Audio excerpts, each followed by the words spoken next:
Hi, it's Steve. Today we'd like to show you how to replace the brake spring on your top load washer. It's a really easy repair. Let me show you how we do it. Now, to do this repair, we will need to lay the washer on its back. So the first thing we'll need to do is to disconnect the power. So pull the washer far enough forward that you can unplug it. We'll also need to disconnect the inlet hoses. So turn off both the hot and cold water, remove the hoses from the back of the washer, and we'll also need to pull the drain out of the standpipe and be sure to drain as much water out of that drain hose as you can.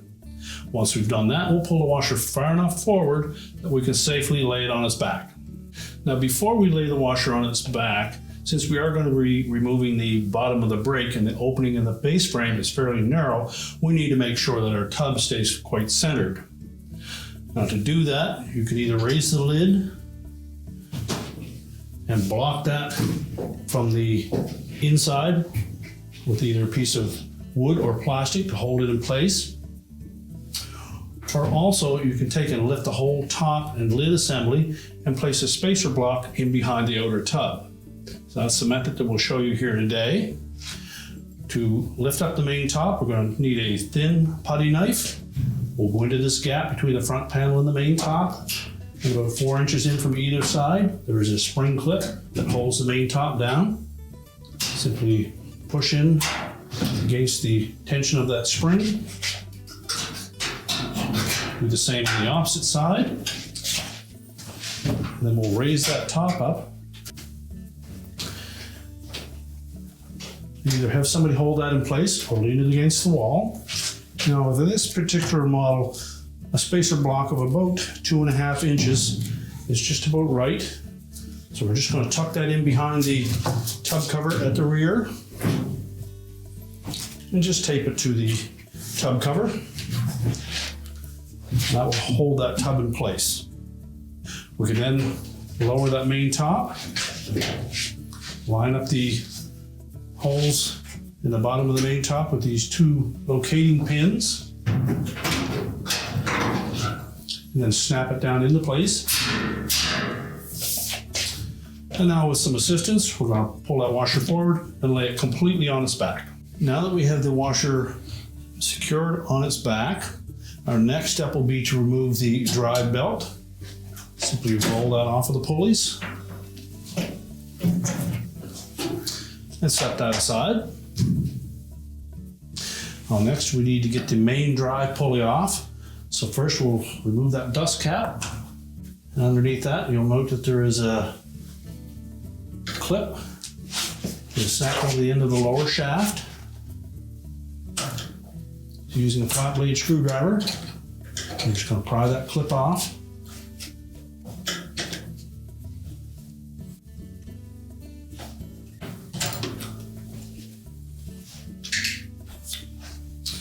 Now, next we'll need to take note of the sequence of the following parts that are going to come off. First would be a thin washer, then a cam that fits into that pulley. Slide that off. Now, depending on your model, you may have this style of a thrust bearing on the bottom. Well, this is one piece. And then there may be 1 or 2 thrust washers below that. Now, our next step is to remove the bottom cover of the brake.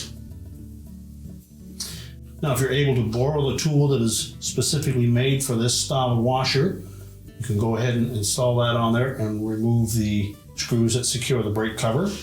If you don't have that tool, we can simply do it by removing triangular shaped series of 3 screws, and then we'll install some longer ones, remove the remaining short screws, and then just carefully in sequence loosen the longer screws, and that will allow that bottom of the brake to lift away without the spring damaging anything. These are 5/16 hex head screws. They're also a number 10 screw, 24 threads per inch. They have 1024 screw is what we're looking for. And if you can find something 1.5 to 2 inches long, we'll just thread those into the same spot.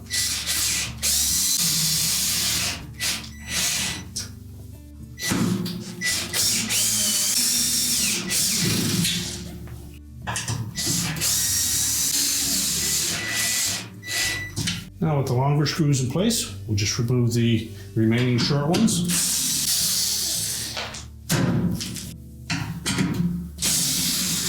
And then we'll just, in sequence, loosen these screws a little at a time.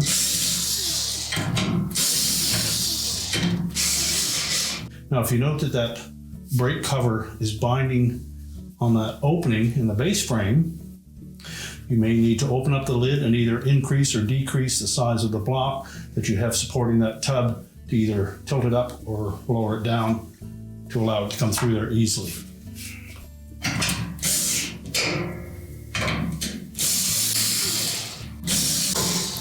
That's popped through on its own. And keeping in mind that spring tension is around 200 pounds pressure on it. That's why we need to make sure that we have at least 3 long screws in here.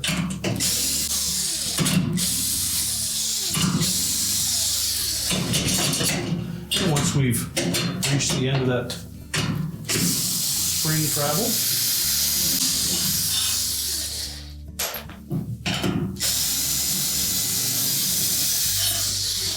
lift the brake drum away. Next, we'll remove the brake rotor and the defective spring. We'll discard the spring and prepare to put the new one in place. Now we'll take our new brake spring. We're going to slide that over the lower shaft of the transmission. Make sure it fits into that cup on the top. And we're going to take the brake rotor, just inspect that, make sure that there's no damage. And also we want to make sure that there is no lubricant at all on that brake pad. This is a dry brake, so we need to make sure that it's clean and dry. Next, we're going to line up these splines on the center of that brake rotor with these splines on the outside edge of that lower transmission housing. And just make sure that we clean up the inside edge of that brake drum and verify that there's no lubricant on that. So now we're ready to put that brake drum on. We'll start by inserting one of the longer screws, and we'll want to try to keep that label facing towards the front of the washer.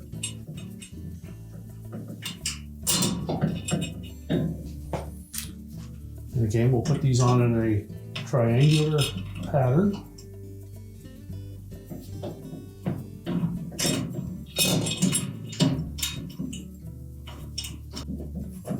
Now, once we've started all those by hand, try to keep the bolts centered in the hole. And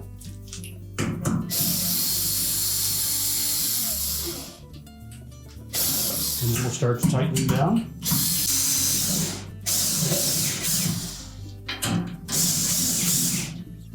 And again, you may find that it's snug going through that opening, so you may need to manipulate that tub assembly to allow it to pop into place.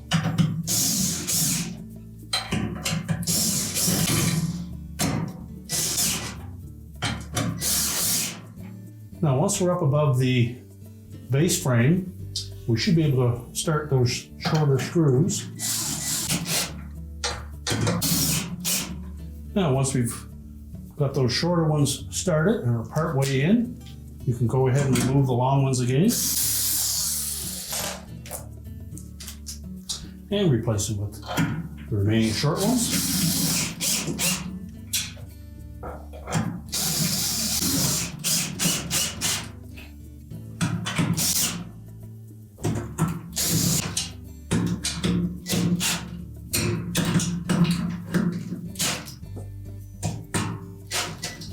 And make sure we have all 6 of those screws tightened securely.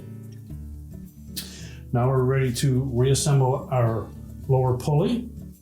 So replacing those washers in the same sequence that you removed them. There may be 1 or 2 on the bottom.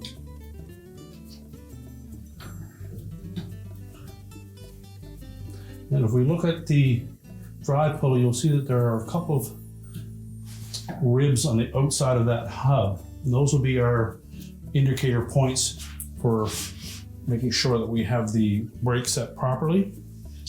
If we've reused the parts in the same order that we removed them, there should not be any issue. So next we'll place the cam into position. Now it splines to that shaft. Now when we place that cam into the hub of that pulley, that arrow should be pointing away from these 3 inner tabs. And this will be used to indicate whether we have the whole assembly back together properly and adjust it properly. Now next we'll take a flat blade screwdriver. You're just going to grab that little groove in that lower shaft to make sure that we pull that down far enough. Next we'll place that thrust washer on top of that. And then we need to put that E-ring back in place. So make sure that washer is not sit down into that groove. And with a pair of adjustable pliers, we'll pop that E-ring into place.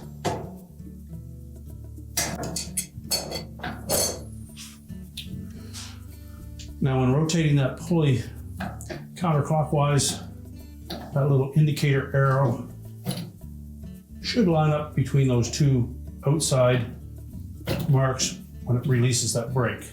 It's a little difficult with it laying on its back, so you may need to do it a couple of times to make sure that that tub spins, but you should meet that resistance fully in this area here.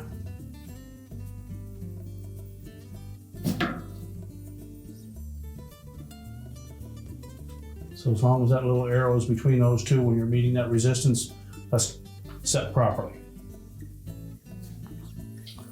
You can replace the dust cover. So we snap that into place. And now we're ready to reinstall the belt. So when installing the belt, we'll wrap it around the pump. And depending on your model, pump may be located in the right rear or at the front. Wrap it around the motor. And then pull it over to the drive pulley and just rotate it into place.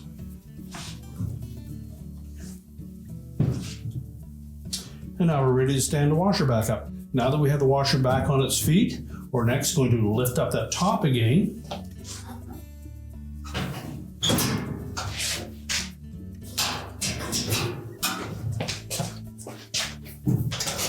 Be sure the top is supported.